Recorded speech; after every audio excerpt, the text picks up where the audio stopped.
మాంత్రికుడితో దర్శన్ని చంపియాలని Ananya plan చేస్తుంది. ఈలోపు దైవం సంకల్పంతో దర్శన్ని కాపాడేస్తుంది అవంతిక. వెంటనే కింద పడిపోతాడు బొట్టు పెట్టేసరికి. అవంతిక రూమ్లోకి వెళ్ళి పడుకోపెడుతుంది దర్శన్ని. ఈలోపు ఎలాగైనా సరే దర్శన్కి ప్రమాద దగ్గర నుంచి వెళ్ళి తప్పించడం ఆ దేవుడు దయ వల్ల అని చెప్పేసి అవంతిక అనుకుంటుంది. ఇక తెల్లారేసరికల్లా దర్శన్ గురించి తెలుసుకోవాలని చెప్పేసి విశ్వ ప్రయత్నాలు చేస్తూ ఉంటారు ఆనంద భైరవును.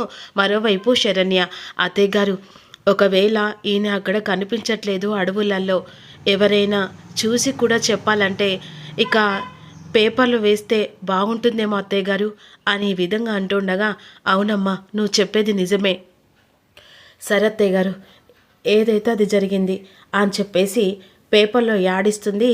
ఇక గోడకి అన్నీ ఇలా అతికి పెడుతూ ఉంటుంది. దర్శన్ కనిపించట్లేదు, ఇతను కనిపిస్తే ఈ నెంబర్కి కాల్ చేయమని చెప్పేసి అన్ని వైపులా తిరిగి అన్ని ఊర్లో తిరిగి పెడుతూ ఉంటుంది.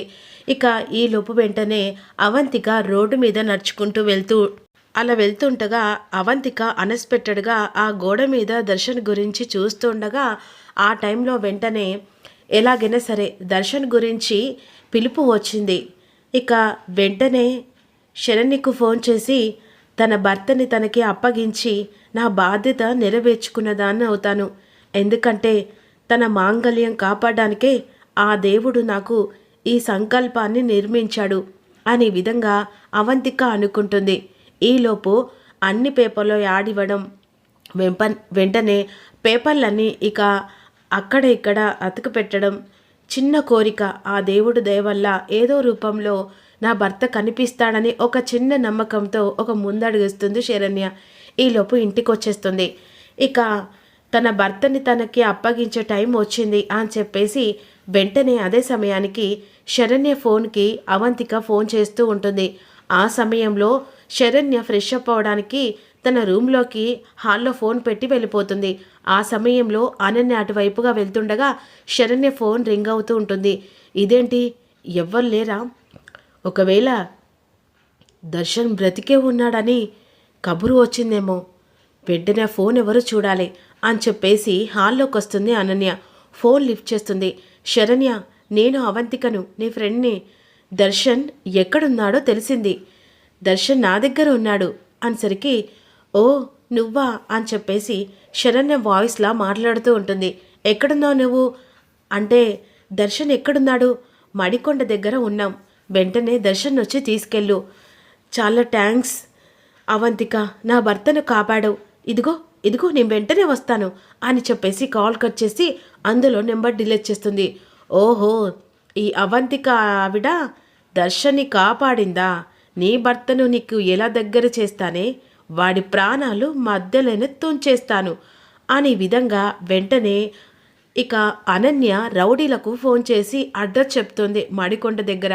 ఈలోపు ఇక అవంతికకు ఏదో తెలియని అనుమానం, నిజంగానే శరణ్య ఫోన్లో మాట్లాడిందా, తన మాట విధానం చూస్తుంటే అలా అనిపించట్లేదే, సంథింగ్ ఈజ్ రాంగ్, తన దర్శన్ చుట్టూ ముళ్ళ కంపలు ఉన్నాయి, ఎలాగైనా సరే అని చెప్పేసి తన అనుమానం నిజమైనట్టుగా వెంటనే దర్శన్ని కారులో తీసుకొని నేరుగా వాళ్ళ ఇంటికి అప్పచెప్పాలని నిర్ణయించుకుంటుంది.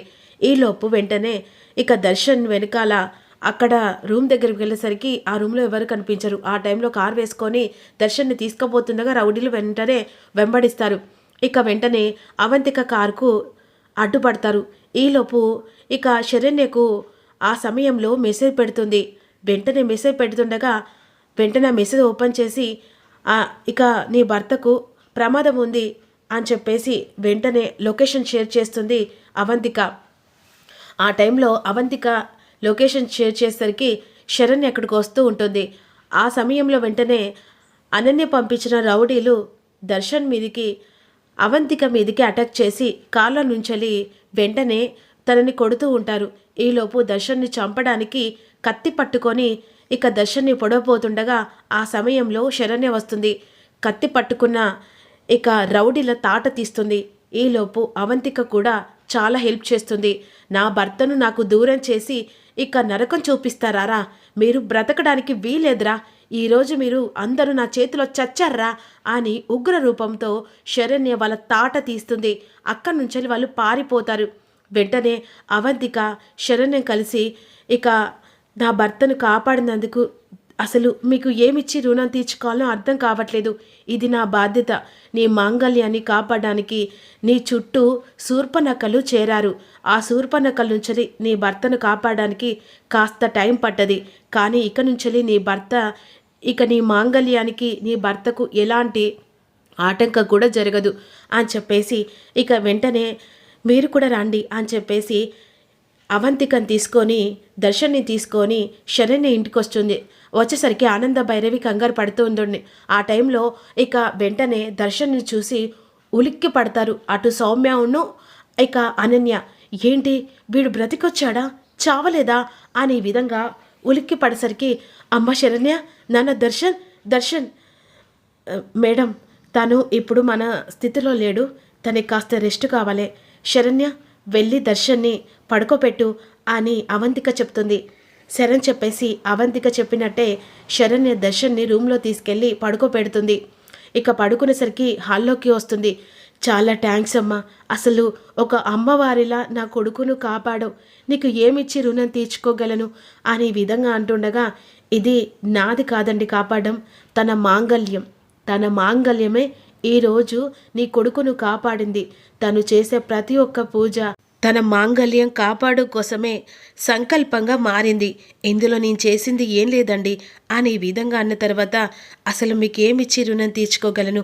ఈరోజు మీరు నా భర్తనే కాదండి, ఈ ఇంటి కుటుంబాన్ని, ఈ ఇంట్లో ఒక మనిషిని, అసలు ఏం జరుగుతుందో అని తెలియని ఒక ఆలోచించడానికి భయం వేస్తుంది.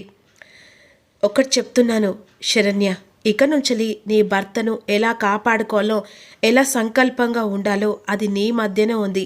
ఎందుకంటే కొన్ని చాలా దుష్ట శక్తులు ఈ ఇంట్లో బాగా తిరుగుతున్నాయని అర్థమవుతుంది అని సౌమ్య వైపు అనన్య వైపు చూసి అవంతిక మాట్లాడుతూ ఉంటుంది. ఇలాంటి దుష్ట శక్తులు ఉన్నంత వరకు ఇలాంటి ప్రమాదాలు ఎదురు పడుతూనే ఉంటాయి.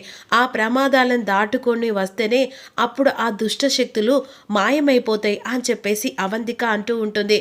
సరే అండి, నేను వచ్చిన కార్యక్రమం కూడా అయిపోయింది, నీ కొడుకును నీ భర్తని నీకు అప్పచెప్పాను అనే విధంగా అక్కడి నుంచి అవంతిక పాత్ర అయిపోతుంది.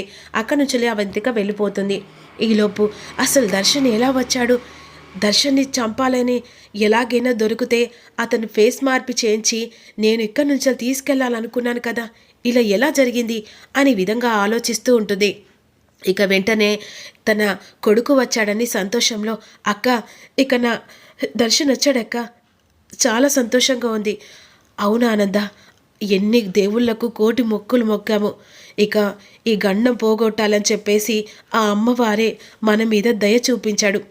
సరే, రేపు అందరం కలిసి గుడికి వెళ్దాం, మనశ్శాంతిగా ఇక దర్శన్ పేరు మీద కూడా యజ్ఞం చేపించి వాడి చేత యజ్ఞం కాల్పిస్తాం.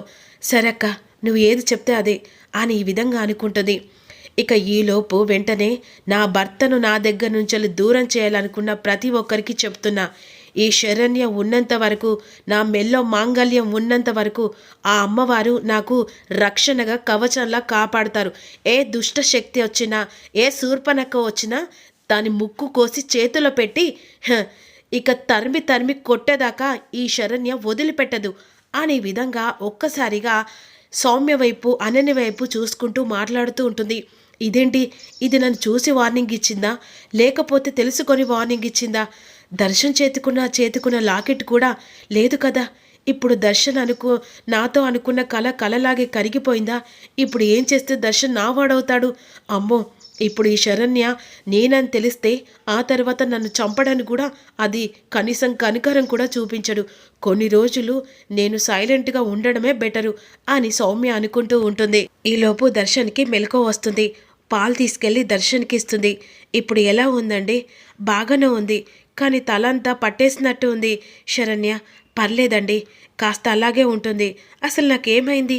అసలు నాకు ఏదో జరుగుతుంది, నిన్ను చాలా ఇబ్బంది పెడుతున్నాను కదా, అసలు క్షమిస్తావు కదా అని అంటుండగా, ఏంటన్న మాటలు, మీరు నా భర్త, కాపాడుకో నా ధర్మం, అయినా ఎన్ని కష్టాలట్టే భార్యాభర్తలని ఊరికే అనరు కదా, అలాంటి కష్ట నష్టాల నుంచి బయటపడితేనే కదా భార్యాభర్తలు అని చెప్పేసి బంధం ముడిపడుతుంది.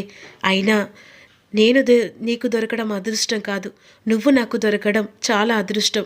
ఇంత బాధ పెట్టినా కూడా నా మీద ఇంత ప్రేమ చూపిస్తున్నావే అని విధంగా దర్శన్ కాస్త బాధపడుతూ ఉంటాడు. ఏం జరుగుతుందో తెలుసుకుందాం.